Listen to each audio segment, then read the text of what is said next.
Hola a todos. Suscríbete si aún no lo has hecho y disfruta del contenido. Víctor Casado estaba sentado en su sofá, un hombre destrozado. Aquel día había ido al juzgado, con la esperanza de conseguir un divorcio justo de Mónica, con quien había vivido 10 años. Pero no fue así. No importaba que ella le hubiera engañado repetidamente con varios hombres en los últimos 5 años. Tampoco importaba que él tuviera un acuerdo prenupcial firmado, vídeos, fotografías y una declaración firmada en la que Mónica admitía haberle engañado. Nada importaba. La jueza, una conocida feminista con reputación de ferviente odiadora de hombres, rechazó todo lo que él y su abogado habían presentado y se tragó las mentiras de Mónica.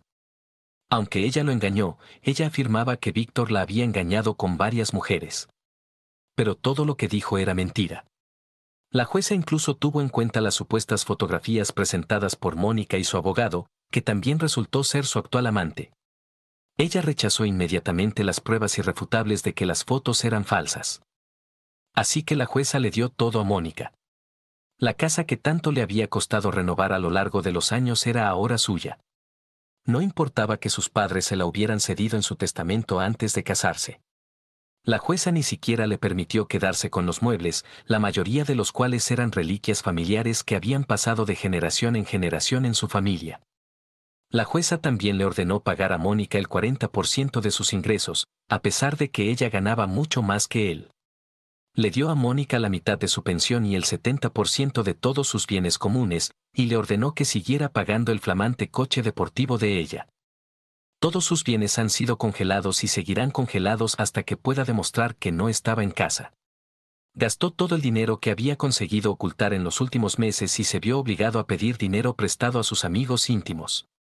También había vendido sus herramientas, su coche y todas sus armas menos una para sobrevivir. Ahora solo le quedaban $50.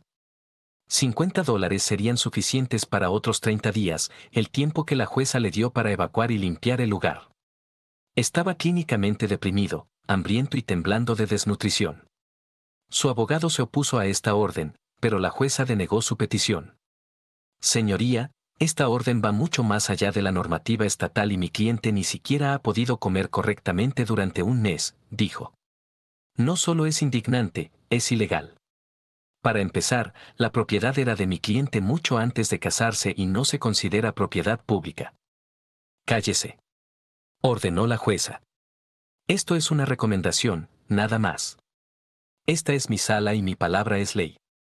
Si dices una palabra más sobre las normas estatales, haré que os metan a ti y a tu cliente en la cárcel. Miró a Mónica, que ahora besaba a su abogado con firmeza en la mesa. ¿30 días serán suficientes para ustedes dos, cariño? Preguntó sonriendo. Para entonces ya habrás vuelto de París, ¿verdad? Sí, señoría, dijo Mónica.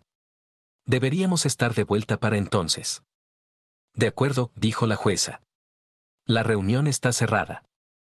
Víctor no podía creer lo que estaba oyendo y se sentía como si estuviera viviendo un episodio de una horrible serie de televisión. No te preocupes, Víctor, dijo su abogado. Haré algunas llamadas y veré qué puedo hacer. Esta orden es completamente ilegal, y tu mujer y su abogado han cometido un claro perjurio. Aún no hemos terminado. Mónica y su abogado pasaron cogidos de la mano con aire de importancia. Ambos miraron a Víctor con una sonrisa de satisfacción. Te dije que deberías haber aceptado mi oferta, Víctor, dijo ella. No habrías disfrutado viendo a Daniel follarme, pero al menos tendrías un techo. Te veré a ti y a mi casa cuando volvamos de París. Asegúrate de dejármela bien limpia. Los dos se rieron y salieron de la sala. Aguanta, Víctor, dijo su abogado. Aún no hemos terminado. Víctor negó con la cabeza. He terminado, dijo. No puedo soportarlo más. Solo deseo que haya alguna forma de hacer justicia. Es lo único que quiero. Salió del juzgado y condujo su destartalada camioneta de vuelta a casa. Entró, se sentó y se rodeó la cabeza con los brazos.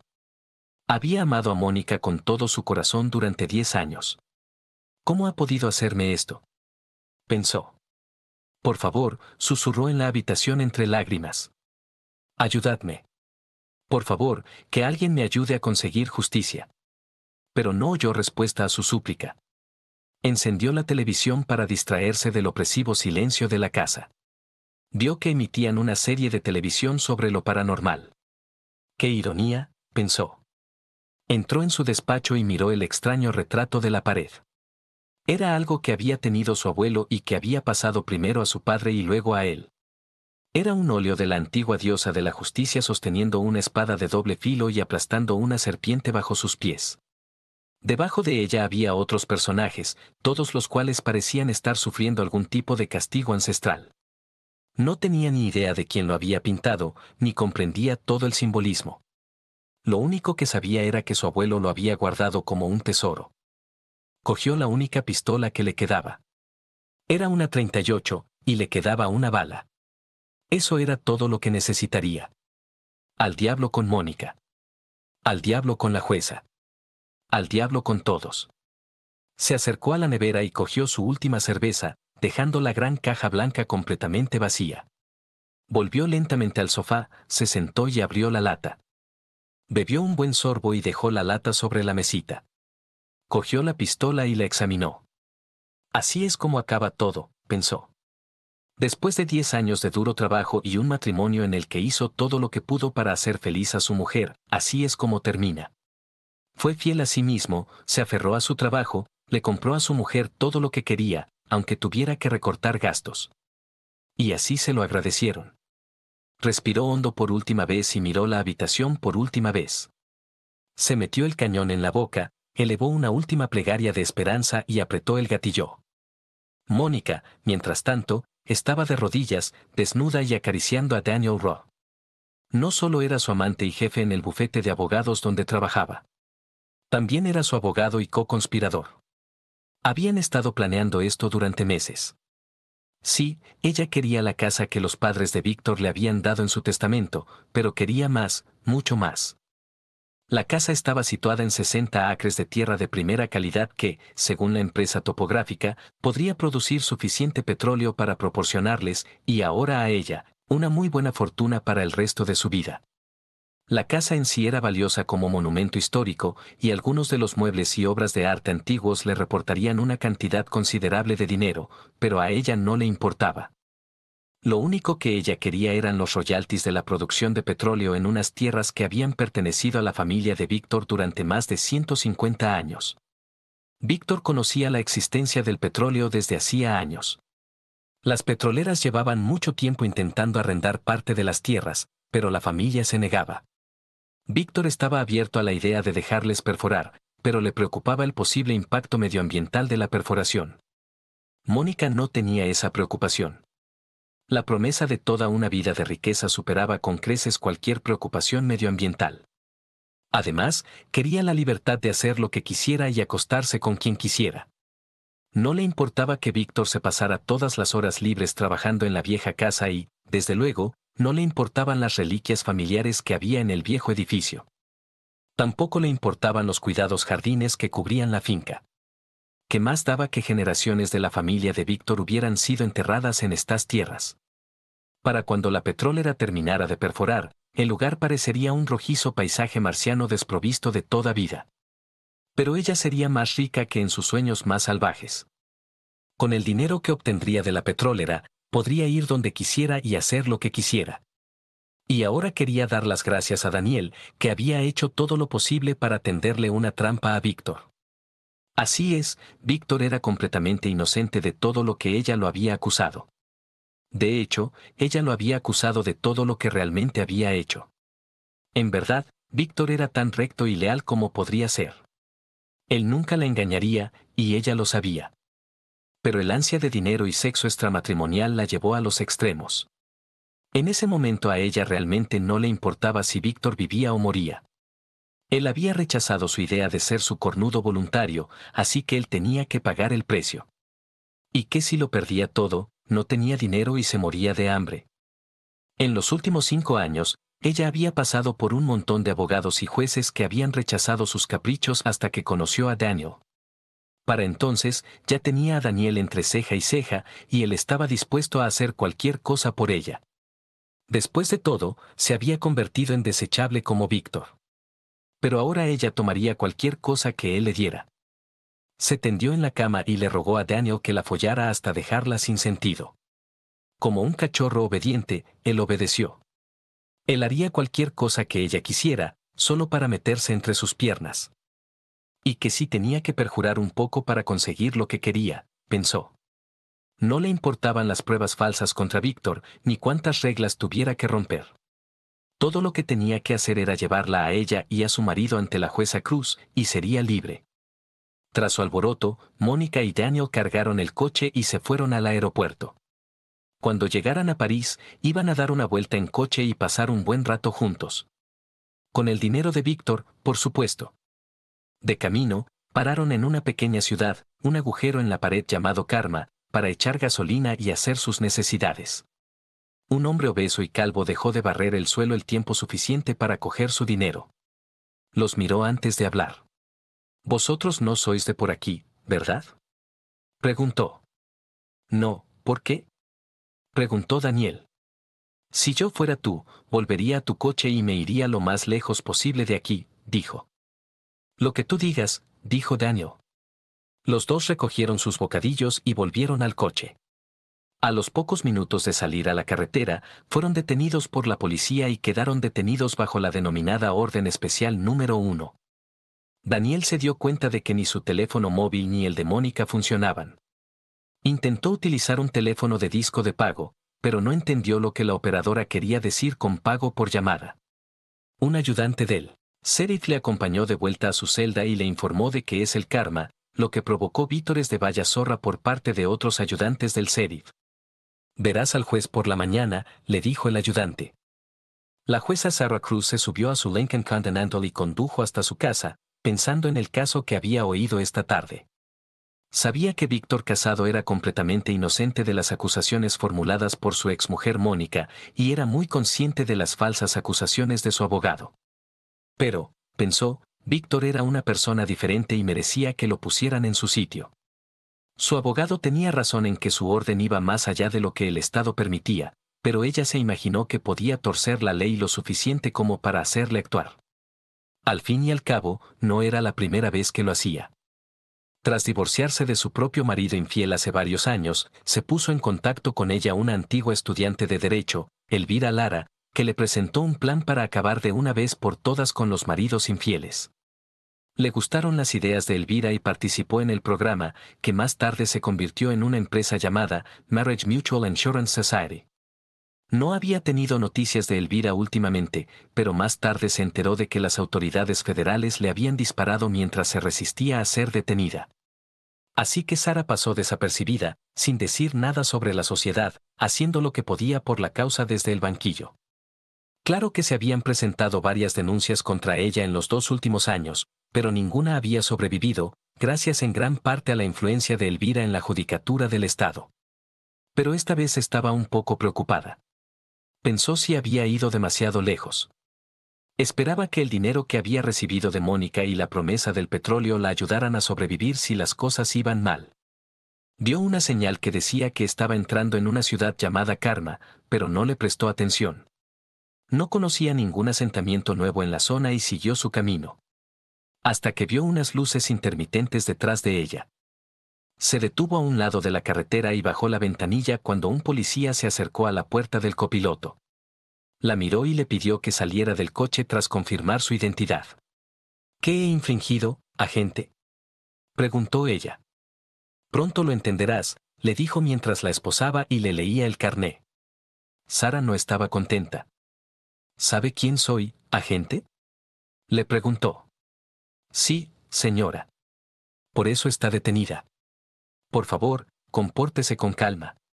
Sara no dijo nada más y dejó que el policía la metiera en el asiento trasero de su coche patrulla. Más tarde pagará por su insolencia, pensó. Víctor no podía creer lo que estaba pasando. Obviamente, pensó, había tenido tan mala suerte que su arma ni siquiera había funcionado.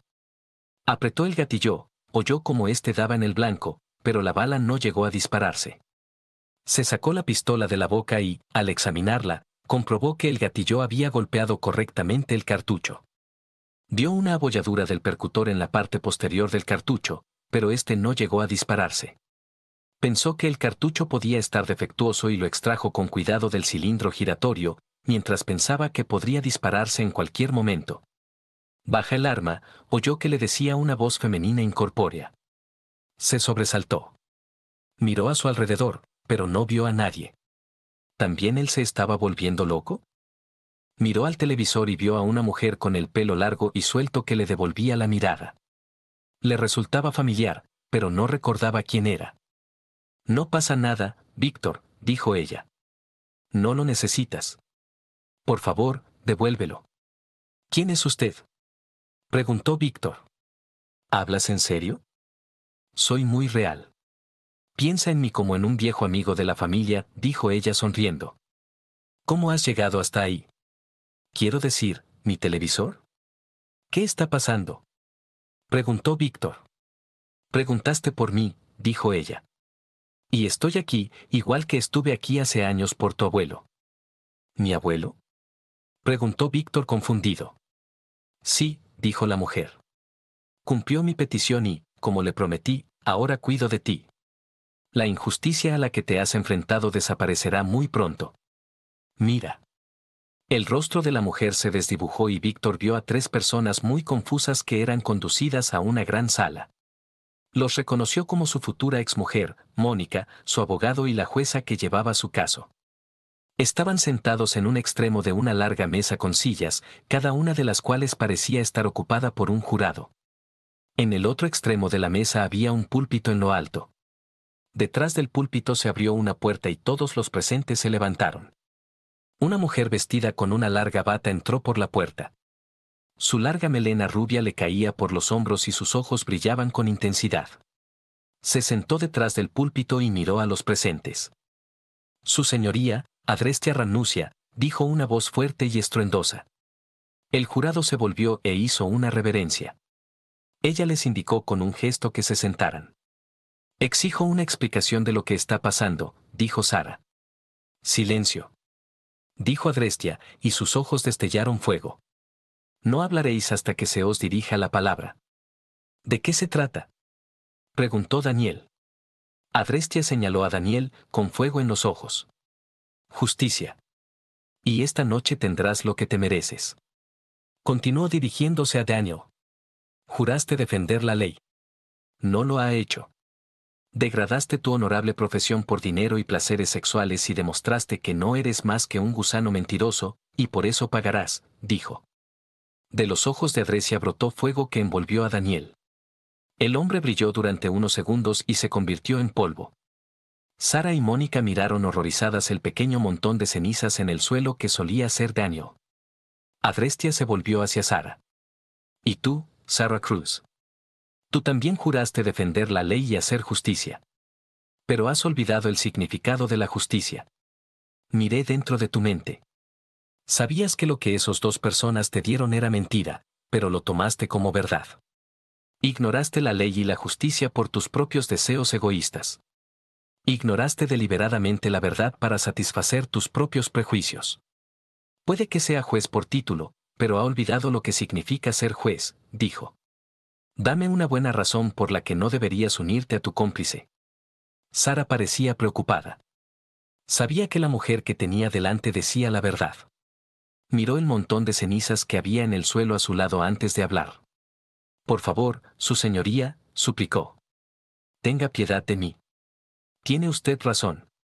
Por favor, deme la oportunidad de hacer las cosas bien. Adrestia miró a Sara unos instantes. Muy bien, dijo. Que esto te recuerde que la justicia combinada con la piedad no es debilidad. Juzga como te gustaría ser juzgado. Deja a un lado tus propios prejuicios y acepta la verdad, no importa dónde se encuentre.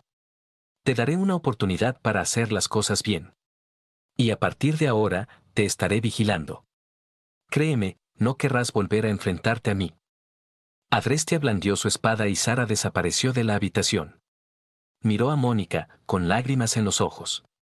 Víctor no podía creer lo que había visto en la televisión. ¿Era real?, se preguntó. Una voz tranquila le respondió, sí, es real. ¿Qué vamos a hacer contigo, Mónica Casado? Preguntó Adrestia. Tened piedad de mí, por favor, exclamó ella.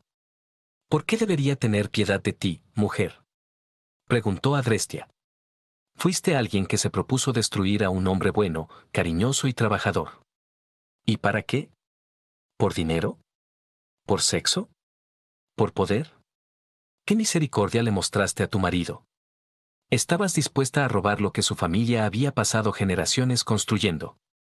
Planeaste robarlo todo y destruirlo para tus propios deseos egoístas. Mientras tanto, empujaste a tu marido al borde de la inanición. Incluso cuando te ibas a París, él estaba dispuesto a suicidarse por tu culpa. ¿Debo revelar tus pensamientos al mundo? Mira, dijo, señalando a la gran pantalla detrás de ella. La pantalla mostraba a Mónica con las piernas alrededor de Daniel. En la parte inferior de la pantalla había otra ventana con palabras que se desplazaban de izquierda a derecha. Eran los pensamientos de Mónica mientras follaba con Daniel. Oh, Dios mío, esto se siente tan bien. No puedo esperar a poner mis manos en la tierra de Víctor. Seré rico más allá de mis sueños más salvajes y podré hacerlo todo el tiempo. Tal vez Víctor estará muerto para entonces. Espero que lo esté. Entonces podré deshacerme de esta horrible casa y de toda la porquería que hay en su interior. Mónica lloró, y Víctor se sorprendió al leer las palabras. Todo se debe al petróleo, dijo Adrestia en voz baja. Por favor, suplicó Mónica. Adrestia asintió con la cabeza. ¿Necesitas aceite? Preguntó. Muy bien, tendrás aceite y todo eso para toda la eternidad. Agitó la espada y Mónica desapareció. Víctor miró la televisión, preguntándose a dónde había ido. El rostro de Adrestia apareció en la pantalla. ¿Dónde está? Preguntó.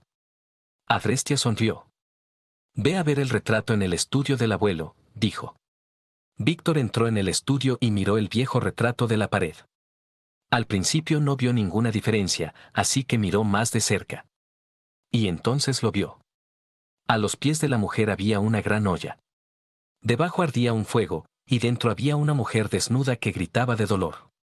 Miró más de cerca a la mujer y vio el rostro de Mónica contorsionado por la agonía. Ella quería mantequilla, dijo Adrestia. Y ahora la tendría para toda la eternidad.